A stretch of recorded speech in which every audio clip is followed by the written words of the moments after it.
Right here on national television. All you have to do is go to firstTakeYourTake.com.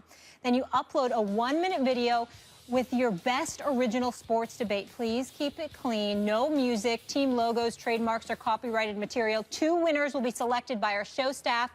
So get busy, people. We could see you at the debate desk sooner than later. On my radio show, SiriusXM Mad Dog Sports Radio. What channel? Every weekday. Channel 82. Comes on every weekday from 1 to 3 p.m. Various callers called me yesterday saying, Stephen A., do we send in 1 video and that's it? No.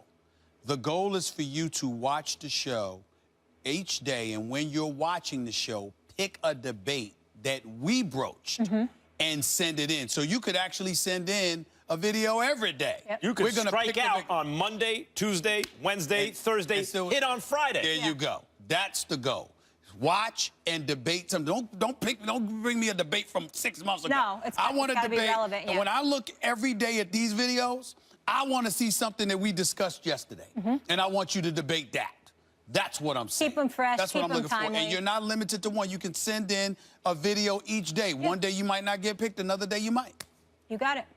Let's go. Thursday like the birthday necklace. This is a birthday necklace Molly gave me. It's cute. Yeah, it's nice. You like it? Nice. Little too flashy. Oh, stop it. It's all right. Let's go. Let's go. Thursday Night Football featured a tough game for the Broncos last night as they were without head coach Gary Kubiak.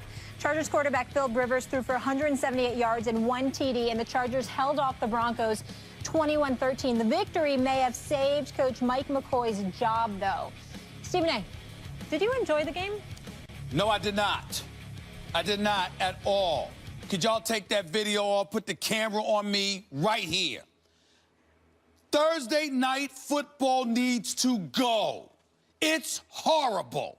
Football on the NFL level should be played on Sundays and Mondays. College football should be on Saturdays. And can we think about the kids? Because we all know Stevie A love the kids. Yeah. He sure does. He love the kids, okay?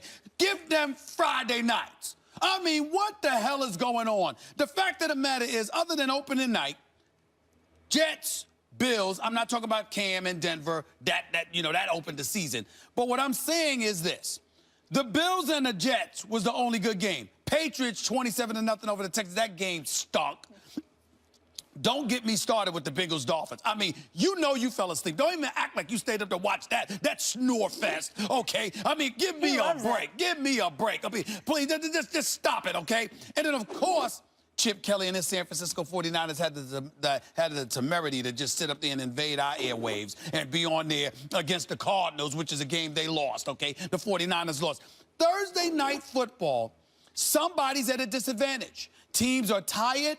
They're not healthy. They don't appear to be as interested. They prepare to be ill-prepared compared to a particular opponent. There's always somebody. Thursday Night Football is not good for the interest of the game. It's an extra day for fans to watch football. I understand that. I know a couple of people right now cussing me out because they love their football. You hear me, JJ? You're not going to have to wait long to hear about it. Listen, it's not the players. The players, listen, the bottom line is the quality of football drastically dissipates on Thursday night compared to what we see on Sundays and Mondays. It has no business existing. They need to get rid of it and stop wasting our time with it. It's a sorry product compared to what it normally gives us Sundays and Mondays. So every Sunday, someone runs up to you in the street and hands you $100. Thanks.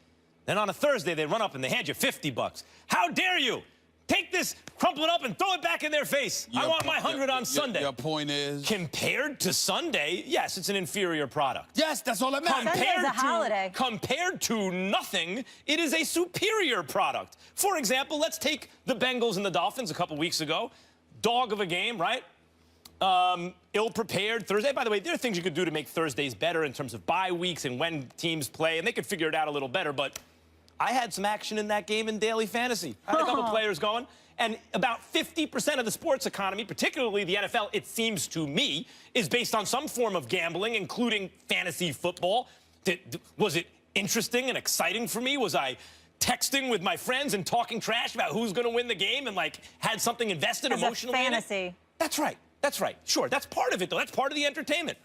On a Thursday night, instead of nothing, you get an NFL game. And last night, by the way, there was a great Dodgers-Nationals game on. I'm flipping back and forth. That's a pretty interesting game, actually. It wasn't contested as crisply as it might have been, but I thought that was a dangerous game for the Broncos going to San Diego.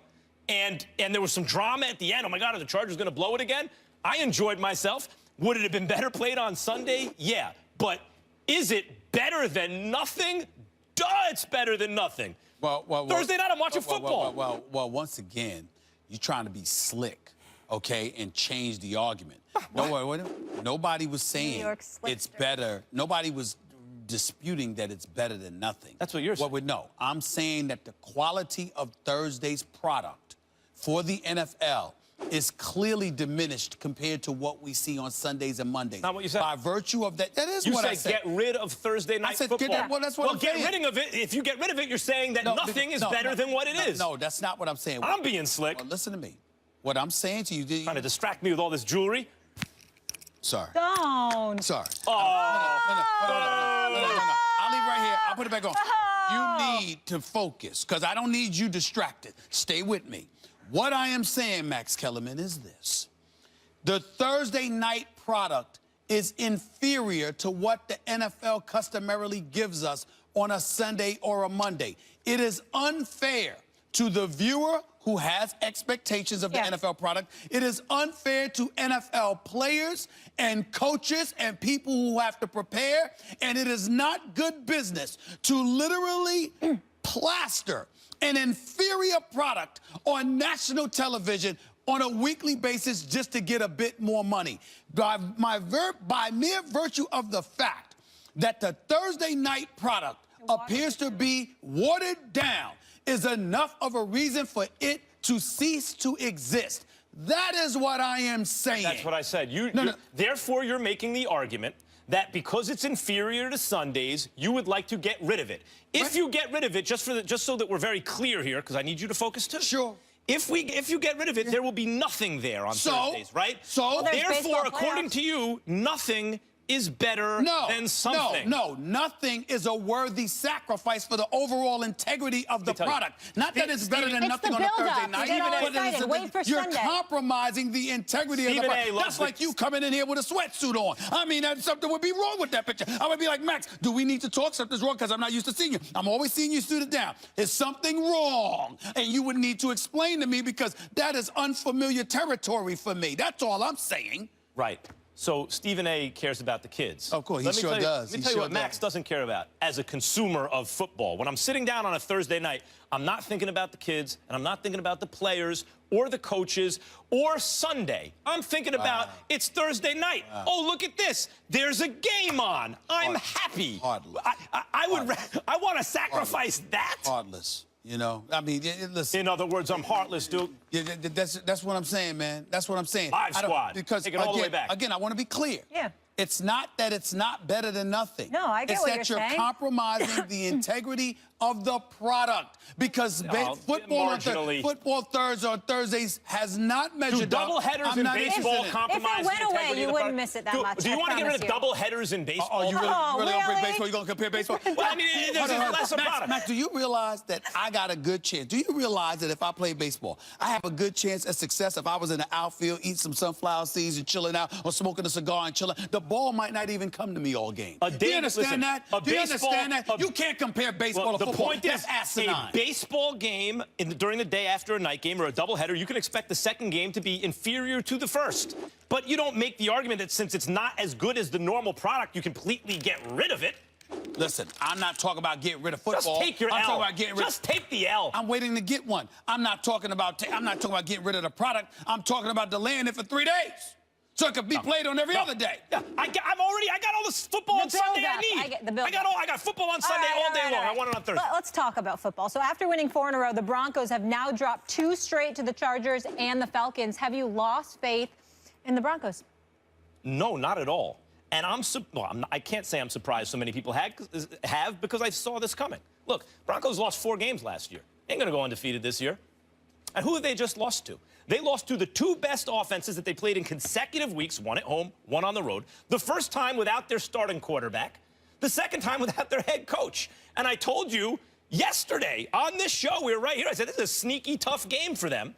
because they're going on the road to face that offense without their head coach. And the Chargers, by the way, in every single fourth quarter played this season, there have been a time in the fourth quarter where they've had the lead. Yep. What does that mean about their team? Fundamentally, that they're good or bad? If you have the lead in every single fourth quarter in every game you've played, oh, well, then they blew it. Okay, but they got that lead. Giants last year. Yeah, they got that lead. That ain't a bad team. That's a team that needs to get over that hump, needs to finish games. So that's the team you're going to play. And you lose, by the way, by one score, just like you lost by one score last week, and suddenly everyone wants to jump off the bandwagon. Now, are the Broncos likely to win another Super Bowl? No team is likely to repeat Super Bowls. It rarely happens. But are they a powerhouse team, an elite team, one of the best in the NFL? Yes. Do they have certain offensive problems? Yup. Just like they did last year when they won the Super Bowl. Remember that? Yeah. Here we are again. Maybe it was Thursday Night Football that got them that quick turnaround. I'm concerned about the Broncos. Am I officially jumping off the bandwagon in terms of their formidability? No, because when you have a defense that is that elite, you can't ignore that. But, Max, here's what I would ask you to pay attention to. A couple of things. Number one, I think to start off the game or something, if I remember correctly, like 5 of their 6 drives, they've surrendered 4 touchdowns and a field goal. I think that their offensive line has been suspect. I also know this. Even though they're the 7th-ranked defense, they're 19th against the run. Unlike most defenses where your front 7 ultimately cushions your secondary and positions you to make noise in a formidable fashion on the defensive side of the ball. Where Denver's unique is that their secondary, the strength of their defense emanates from their secondary forward. Aqib Talib, Chris Harris Jr., Roby and those boys, they are no joke. They are legitimately big time. We understand it. That's why they rank number 2 against the pass in the entire NFL. But the point that I'm trying to make to you is this. When you can't defend against the run on an elite level and your linebackers have problems in coverage, okay, you now have a problem. Because as Schlereth pointed out to us yesterday, and then he came on our radio show and pointed it out to me. He was talking about this. When you look at these guys, the Denver Broncos defense, if you get them in the man coverage, if you can run the football in them, which are the 2 Achilles heels that you can expose against their defense, you now have a problem. That's not something that I thought about last year too much. You know why? Because they had Danny Trevathan up in there. Remember, they still had Roby and Harris Jr. and Aqib Talib. They also had Danny Trevathan, and they also had Malik Jackson. And even though their defense is still formidable, losing those 2 guys matter. And as a result, you're calling on your offense to step up and do more. Now, granted, these guys, Trevor Siemian and his boys and Paxton Lynch, they have a stronger arm. They have stronger bodies. They're not as frail as Peyton Manning was last year, entering the final year of his illustrious career. But up here, Peyton Manning was second to none. And he knew how to manage his way out of situations, particularly come postseason. My concern with Denver right now is that those guys are learning on the fly. They're the 25th ranked passing offense in the NFL, even though you got Demaryius Thomas and Emmanuel Sanders. That tells me something about what you're lacking up here. It tells me something about what you're lacking in terms of your offensive line being able to protect you. And with a defense that bends, even though it may not break often, that also puts more pressure on the offense. So when I think about this now, all of a sudden I say to myself, can New England beat them? Yeah. Can Pittsburgh beat them? Yeah. Can Kansas City possibly step up and take them? Yeah. Can Oakland do something against them? Yeah. Those are 4 teams right there. And with Jamal Charles coming back for Kansas City, you just never know right now. So it's getting very interesting is what I'm trying to say. Well, I mean, yeah, sure. Listen, 5-6 weeks in, you're just not now starting to really understand what the teams are. This is a small sample size in the NFL. Everything you said about can those teams beat the Broncos? Yeah, as I said, they lost 4 games last year. They've lost 2 this season. They're not going to go undefeated. They didn't do it last year when they won the Super Bowl. Can I see the Broncos beating the Patriots? Yeah. Can I see the Broncos beating the Steelers, Chiefs, Raiders? Yeah. Goes the other way, too.